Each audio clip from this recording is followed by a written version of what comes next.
Le ministère du prophète Isaïe commence dans une situation particulièrement difficile pour Jérusalem et pour le roi Akaz, descendant de David. Ce 8e siècle avant Jésus-Christ est troublé par la menace que la puissance assyrienne fait peser sur les petits royaumes de la région. Ce contexte entraîne une guerre fratricide entre les deux États issus du royaume de David. Israël, au nord, allié avec les Araméens, s'apprête à attaquer Juda, au sud, pour destituer le roi Akaz qui s'oppose à la coalition contre la Syrie. Devant cette colère brûlante et cette intimidation, Akaz et tout Jérusalem sont saisis de peur. Réaction décrite de manière très expressive par l'image des arbres secoués par la tempête.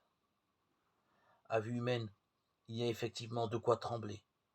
Mais Isaïe intervient pour proposer sur ces événements un autre regard qui permettra de passer de la peur à la foi.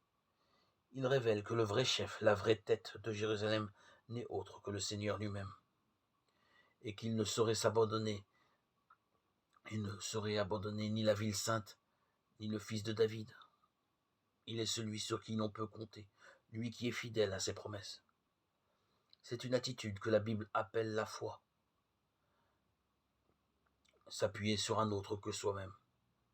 Et cela devient possible parce que le Seigneur se révèle comme ce socle fiable sur lequel il est possible de s'appuyer avec une totale assurance.